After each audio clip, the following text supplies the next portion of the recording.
So if you're managing for deer, you want to burn on a 3-year rotation. We do the hack and squirt as well. So that's a proper name. Yeah, it is. It's hack and squirt. But yeah, y'all are doing exactly right. I mean, from what it sounds like, you're trying to get rid of the non-beneficial trees and promote the growth of beneficial trees for wildlife. But burning is key. Constant disturbance is key. If you think about it, before we took over the landscape, there was lightning fires all the time. There was, constant change, and that's what the wildlife need. But fires are great for promoting, like you said, new vegetation, thinning the fuel load out, because if you've neglected a pine stand or really, a hardwood stand or anything like that for any length of time, and then you run a fire through it the first time, it's going to be extremely hot, and it's going to burn quick. We're going to need you on call here in a couple of weeks. Well, it's like, you're saying that, and the land we're talking about, I guess it'd be on the south side, it's pretty open, but on the north side, all the pine trees have low limbs that are it's just dead pine needles in them limbs, and it's going to burn hot and fast. Yeah, absolutely. The first time you run a fire through that, it's going to burn really, really hot. But that's fine on pine trees, as long as you don't get the topmost limbs over 140 degrees Fahrenheit for over about a minute or two. Pine trees like fire, which y'all know that already. Most people do. But if you burn it 3 year, on a 3-year rotation, the next go around, it's not going to be as hot. It's not going to be as intense. Most of those lower limbs are going to be gone after you burn it. This first time, it'll take those lower limbs out. They won't catch as much pine straw. There won't be as much fuel on the ground also. So, that's why, continuous burning is good, and it's going to open up the forest floor, like you said, for forbs and different types of vegetation to come in for the wildlife. So has the pines on the south side, has they been burned before? Mm-mm. See, none of that's ever been burned. See, I mean, I'm like Jamie. Like trees look totally different. Yeah, the trees look totally different on the planted side. in different times. So the ones on the south side of the property were planted about 4 years apart from the ones on the north side of the property. Because to me, it looks like what you're saying. Like a lot of the lower limbs are gone. It's really not that thick in there. They're pretty straight, and they're peaking about 40, 50 feet. Probably. Now that north side, I'm like you, it's gonna be hot, like light and drier lint. Yeah, we can't burn that yet. I was instructed not to touch that. Yeah, it's gonna burn up everything. So we gotta let that go for another couple of years. But when y'all burn, because when I left your house the other day, as soon as I entered I guess it'd be the south end of the park, I seen on the left y'all had burnt those pine trees. How long ago did y'all burn those? You're talking about where the purple paint is?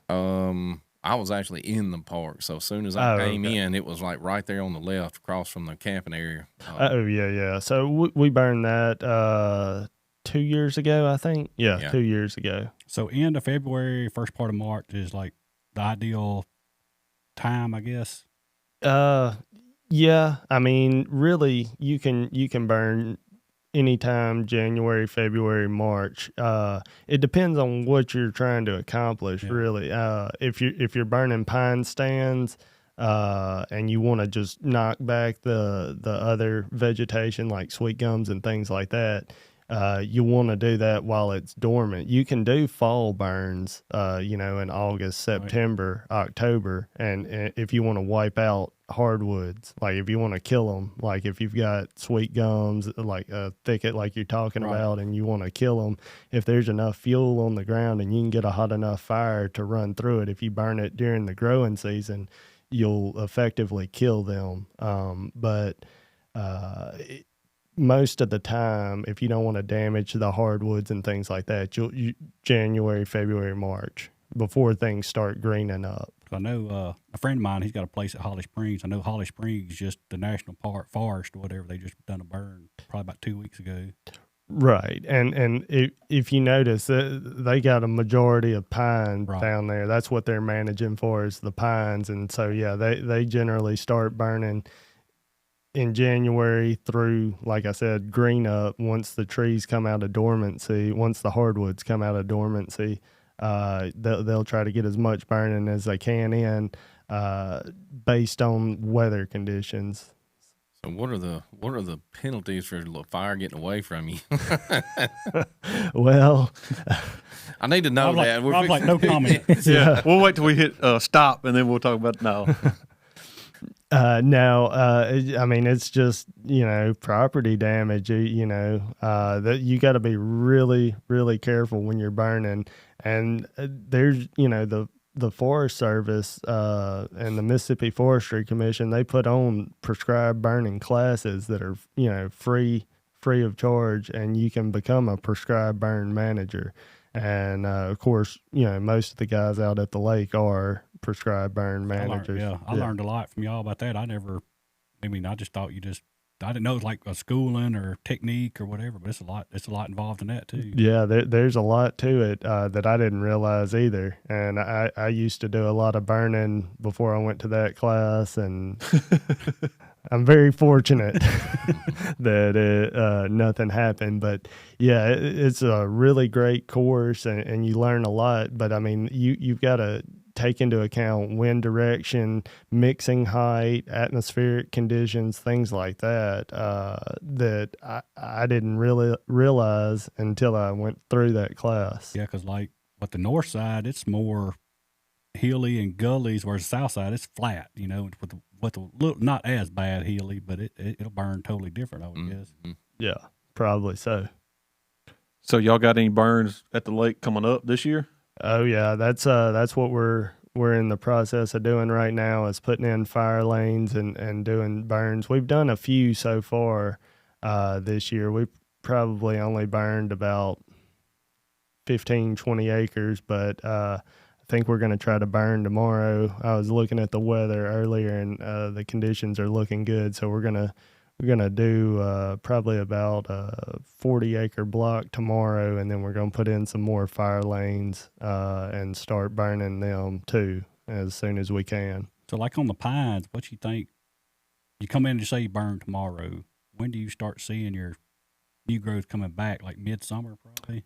Oh no, it'll start coming back the end of March. Okay. Yeah. Once everything starts greening up, as soon as you can get that forest floor open and the growing season starts, you'll start to see, I mean, it doesn't take grasses and other vegetation long to fill in those voids.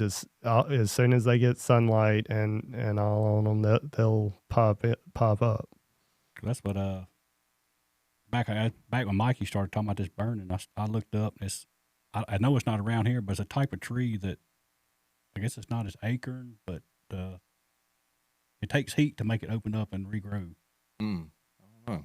Oh yeah, most conifers are like that. Yeah, the redwoods out in Right, California, the sequoias, but even pine trees. If you'll not, well, you said those. Like the cone won't open up and regrow another tree until seeds until it gets a certain temperature. Right. Or Yeah. that fire. Yeah. Usually it takes running fire through it to get them to germinate. That's correct. Yeah. I did not know that either. Smart. Where did you find that at? He Googled it before we come in I here. looked at no, for real. I did watch a show about it and read about it like a couple months ago when you was talking about doing a burn. Yeah. So, I mean, I guess part of it is, I mean, heck, just so that, I mean, when y'all first talked about burning stuff, I was like, I don't know. I mean, it does. It kind of, it sounds. Knows. Yeah, nobody knows. Nobody I mean, knows. so it sounds worse than it really is. But, after, I guess, getting ground level with it and seeing, I mean, it's very, it has a huge positive outcome for the environment, is there a negative side effect to it? I mean, other than as long as it don't get out of hand, burn your neighbor's barn up. I mean, but, Yeah, right. Well, I mean, if as long as you do it in a controlled way, in a controlled manner, like you said, there's no negative. As long as if you know what you want to accomplish, as far as lowering fuel loads or whatever you're trying to accomplish, and you do it correctly, then no, there's no negatives. It's all positive. I mean, wildlife has got it genetically built in to them to know, hey, we're going to move out, then settle us back down, we're coming back in. It's not like you're killing wildlife. You're not burning their house down Right, like no. a lot of these Disney movies portray. Right, You know, right. Right. Yeah. And I mean, you've got, your rabbits are going to go underground and let that fire pass. And if you do it right, that fire is only going to cover the landscape for, I mean, Seconds or yeah, minutes. yeah, just seconds going across certain parts of the landscape. So, I mean, and it's not going to be a wildfire out of control. Of course, in Mississippi and in the Southeast, you don't have those dry, windy conditions like they do out west. So, not to say that fires can't get out of hand here, but it's not. It all go back to having that knowledge. Yeah, I mean, yeah, exactly. so I mean, how many acres do you set aside a day? Because I mean, I'm sure there are times where you have to stay overnight and stay with it, but I mean, how many acres can you do in a day in perfect conditions? So typically you don't want to start burning until after about 9 or 10 o'clock, because you want to let that morning, the dew get off the ground, and it dries up typically after lunch. The air dries up. You'll get your afternoon winds typically to carry it. So let's just say you start burning at 10 o'clock. I mean, if the conditions are right, depending on the landscape, let's just say you're burning a pine stand. I mean, you could burn several hundred acres in one day. Really? Yeah. Yeah. So I was thinking like 10. no, I mean, it goes quick. You'll probably have to help it along. And by that, I mean, take your drip torch or whatever you're using to start that fire and run lines, I should say it's key to do a backfire, on whatever direction the wind is blowing. You want to light your fire on that end first and let it back burn to your fire lane to stop it, and that creates a buffer zone. A bigger buffer zone than just the fire lane. Right, correct. And it's burning into the wind, so it'll be a slower burn. But that's how you do a controlled burn, is you have a big buffer zone, because embers and things like that can jump a fire lane. But if you have a 50, 60 yard back burn, then you can go to the windward side and run a line through that, and the wind will carry it pretty quick through there. And as long as you've got your, back burn side, well established, it should work like pretty much controlled. Yeah, exactly. Putting fire out with fire. Yeah, exactly.